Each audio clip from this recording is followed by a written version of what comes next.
Hey guys, so I just wanted to do a very quick comparison here between the Moto G5 Plus on the right and the Lenovo P2 phones, because these are very comparable actually in terms of what they bring to the table. You're getting your Android at a very affordable price level. They both actually come from the same company as well, but this one is Moto branded.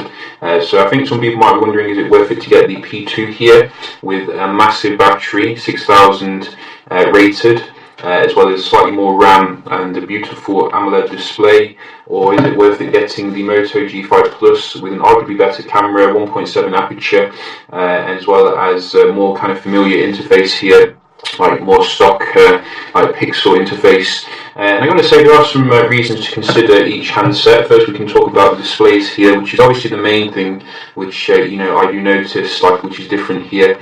The display on the P2 completely blows away the Moto G5 Plus here in terms of the contrast level, in terms of the viewing angles, etc. I mean, look at those deep kind of blacks and inky colours that you do get, whereas on this one they've kind of gone down a little bit in terms of the quality with the G5 Plus. I'm not 100% sure why. It's not a huge deal, you'll get used to the screen quite quickly, but the P2 is outfitted with a very good display considering the price here. I think they're both about 5.5 inches, but the display on the P2 looked a little bit bigger to me for some reason, like a little bit better for consuming content.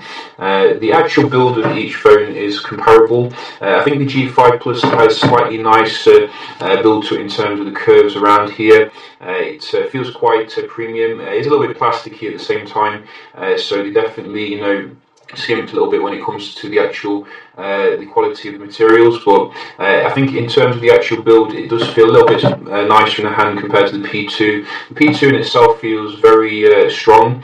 It's made of some sort of like aluminium in itself, and arguably feels a little bit more weighty than the Moto G5 Plus. Got a nice chamfering around the edges here, and doesn't have a sticky out camera, which is also a bonus. Both of them miss the ball here when it comes to the charging ports, using the old connector, which is a bit annoying. They both have fingerprint scanners, which work about comparable in terms of the usability. I think they also do support the active display, so we do have that on the Moto G5 Plus. Do we have that on the P2? I can't actually 100% remember. Let's just double check that, because we want to see, if that is the case here. So if we just go into display, and do we have it?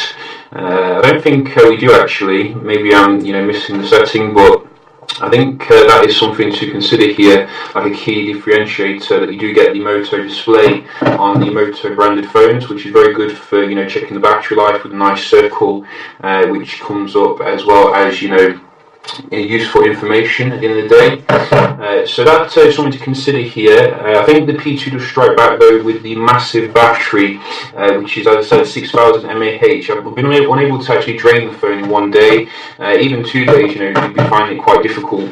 Whereas the G5 Plus does come with a slightly more modest 3,000 battery, which is actually quite good at staying. Both come with Snapdragon 625, very efficient processor, not the most powerful. Both coming with fast charging, turbo charging. Really, with these massive battery phones, actually, I think they're a little bit pointless, because really, you've got phones like the G5 Plus, which come with a good battery, but they also come with other areas, such as a good camera. And I find that a lot of these big battery phones, they skimp when it comes to the camera technology, focusing too much on the battery. So the next thing I want to talk about is the actual camera, which is the G5 Plus completely destroys the P2 here. If you're into taking a few shots, this camera is going to really serve you well.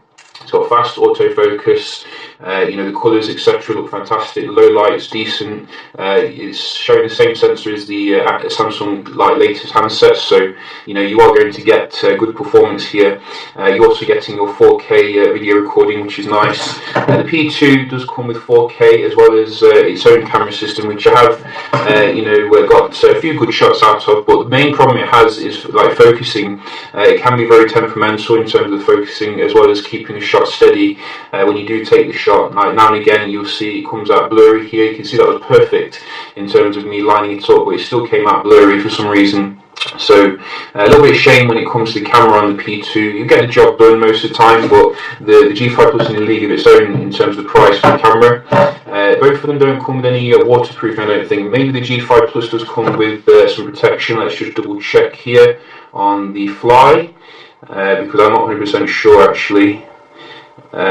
So yeah, I don't think it does come with I think it has a nano coating on it, similar to older Moto phones. So no full waterproofing, which is a bit of a shame. You know, you would like to see that. I think because we did have it on the older Moto G handsets. So.